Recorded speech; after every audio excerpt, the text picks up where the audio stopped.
सूरज और चांद समुद्र के पानी पर असर डालते हैं और ज्वार भाटा बनाते हैं, उसी तरह क्या वो इंसान और जानवरों के शरीर पर भी असर डालते हैं? सूरज और चांद दोनों के गुरुत्वाकर्षण का और उनके कंपन का भी पानी पर असर पड़ता है। ज्यादातर लोगों को सिर्फ गुरुत्वाकर्षण का असर ही नजर आता है, क्योंकि वरना अभिलाष जैसे नाविक नाव नहीं चला पाएंगे। वो छोटी नाव कभी भी चल सकती है, पर अगर आपके पास बड़ा जहाज है तो आप बिना लहरों के यात्रा नहीं कर सकते। आप बिना लहरों के बंदरगाह से नहीं निकल सकते। पुराने समय से ही नाविक हमेशा लहरों का इंतजार करते आए हैं। बिना लहरों के जल यात्रा का कोई सवाल ही नहीं है, बिना लहर की मदद के। तो ये समझना कि कब लहर उठेगी, कब गिरेगी, बहुत महत्वपूर्ण था। आमतौर पर अगर इसे बहुत सरल तरीके से कहें, देखिए, ये वही गुरुत्वाकर्षण है जो पृथ्वी और चांद को चला रहा है, पर धुरी पर घूमने का अपकेंद्री बल और गुरुत्वाकर्षण बल किसी तरह से इतनी सटीकता से संतुलित है कि वो टिके हुए हैं एक साथ। लेकिन असल में सेंटर ऑफ मास एक ही जगह पर होता है, ये दो जगहों पर नहीं होता। तो एक गुरुत्वाकर्षण दो चीजों को, दो खगोलीय पिंडों को चला रहा है। आपको पता है, पृथ्वी भी एक खगोलीय पिंड है। ये एक स्वर्गिक लोक है। आप स्वर्ग में हैं, आप असली चीज भूल रहे हैं। अगर आप मंगल ग्रह पर खड़े हों तो पृथ्वी स्वर्ग जैसी नजर आएगी या नहीं? ये एक स्वर्गिक लोक है, और बेशक ये इस सिस्टम में सबसे अच्छा ग्रह है, कम से कम इस सौर मंडल में। निश्चित तौर पर ये इस सौर मंडल का स्वर्ग है ना?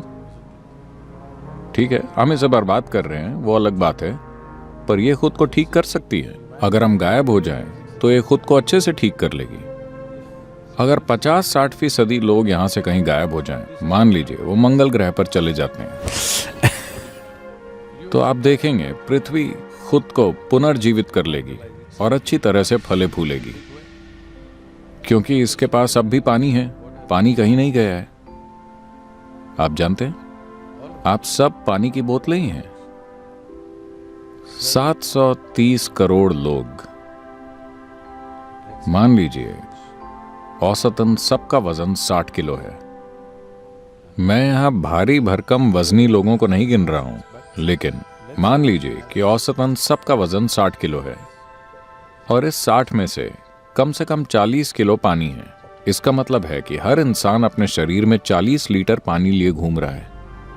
40 गुना 730 करोड़ कितने लीटर हुआ? यह लगभग खुद एक महासागर हो गया। तो पानी कहां गया?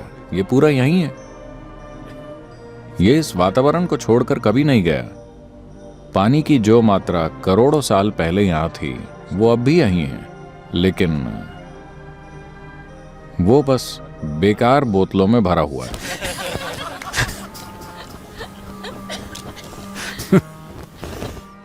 तो सूरज और चांद का असर, गुरुत्व का असर तो नजर आता है, लेकिन कंपन का असर ज्यादातर लोगों को महसूस नहीं होता।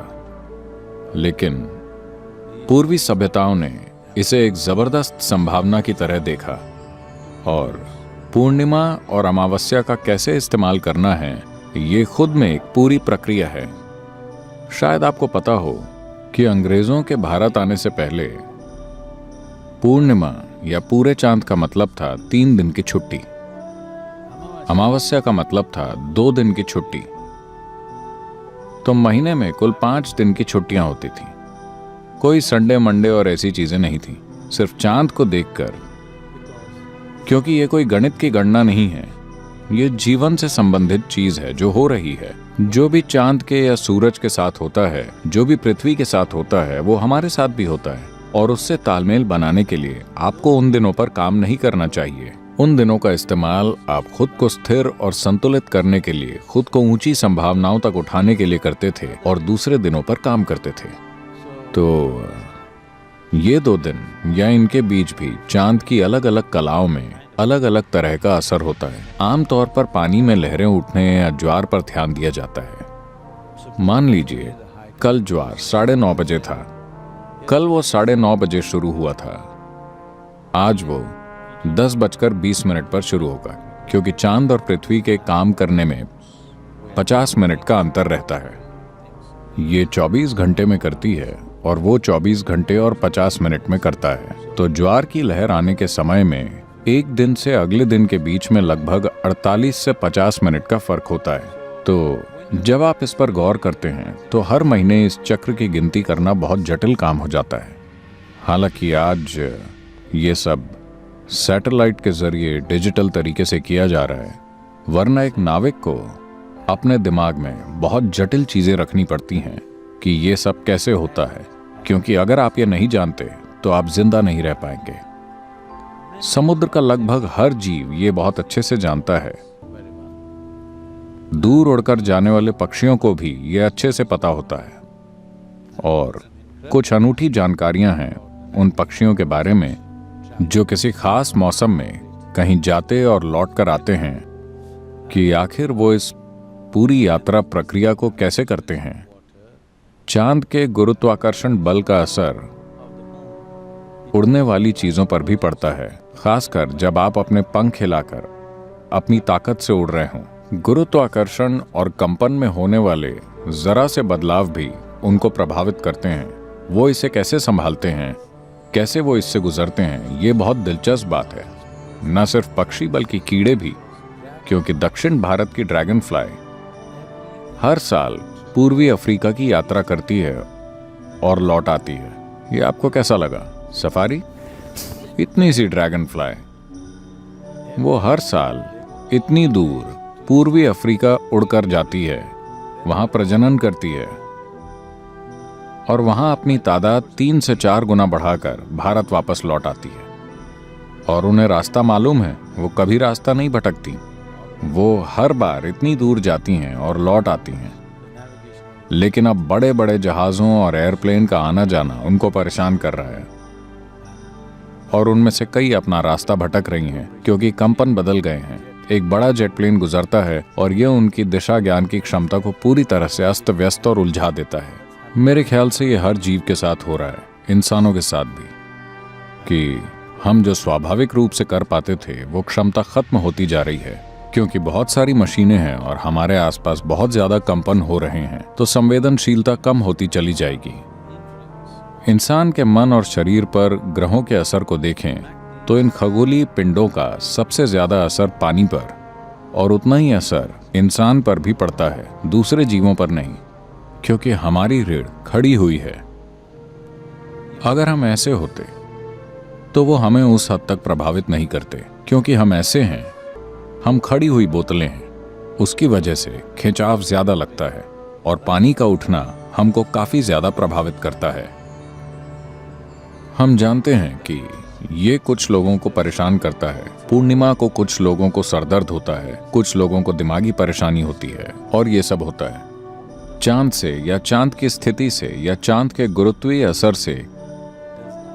मानसिक असंतुलन या सिर दर्द या कोई दूसरी समस्या नहीं होती, ये सिर्फ बढ़ा देता है। ये उस दिन आपको सिर्फ ऊंचा उठाता है, क्योंकि दिमाग पर दबाव ज्यादा हो जाता है, दिमाग में तरल प्रवाह बढ़ जाता है। अगर आप प्रेममय हैं तो आप काफी ज्यादा प्रेममय बन जाएंगे। अगर आप आनंदमय हैं तो आप ज्यादा आनंदमय बन जाएंगे। अगर आप दुखी हैं तो आप ज्यादा दुखी हो जाएंगे। अगर आप ध्यान लगाते हैं तो आप ज्यादा ध्यानमय हो जाएंगे। अगर आप पागल हैं तो आप ज्यादा पागल हो जाएंगे। चांद कोई खास गुण लाने की कोशिश नहीं कर रहा, बस पानी ऊपर उठ रहा है, उसकी वजह से आपका अभी जो भी गुण है वो बढ़ जाता है। तो इंसान के शरीर पर चांद और सूरज की विभिन्न स्थितियों का जबरदस्त असर होता है।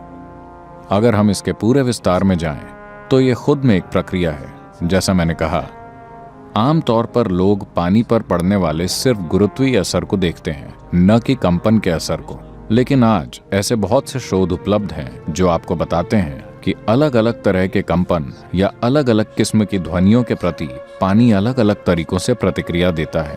तो हम जिस तरह की ध्वनियां पैदा करते हैं उसी के मुताबिक पानी अलग अलग आकार, रूप और पैटर्न ले लेता है, जो विभिन्न ध्वनियों के लिए ज्यामितिक दृष्टि से बिल्कुल सही पैटर्न होता है। और आपको पता है कि शेफील्ड यूनिवर्सिटी ने यह शोध कुछ साल पहले किया था। अब लोगों ने मुझे बताया कि नासा ने कुछ छापा है जो बताता है कि उन्होंने सूर्य की ध्वनि को रिकॉर्ड किया है। क्या आपने इसके बारे में सुना है? तो उससे स्पष्ट आम की ध्वनि आ रही है। तो ये चीजें हमारे लिए नई नहीं हैं। हमने इन चीजों पर गौर किया है क्योंकि इस शरीर की हर कोशिका सूर्य से ऊर्जा प्राप्त करती है। आप इसे कई नाम दे सकते हैं, लेकिन वास्तव में चाहे आप कोयला जलाएं या आप डीजल या पेट्रोल जलाएं या न्यूक्लियर ऊर्जा, आप चाहे जो भी करें, असल में ये सब सौर ऊर्जा ही है जो परिवर्तित होकर विभिन्न तरीकों से जमा हो गई है ना? अगर सूरज ना होता तो यकीनन कोई हाइड्रोकार्बन भी नहीं होते। कोई सवाल ही नहीं उठता है। तो हर चीज जो प्रकृति में हो रही है, जीवन के विभिन्न रूप जो भी आकार और रूप ले रहे हैं, वो काफी हद तक इससे संबंधित हैं कि पानी का कंपन कैसा है आपके अंदर भी। आपके भीतर पानी किस तरह से कंपन कर रहा है, आपका रूप उसी किस्म का होता है। आप जो भी शारीरिक रूप और मानसिक रूप लेते हैं वो काफी हद तक इसी पर निर्भर करता है। और आपका बहुत बहुत शुक्रिया।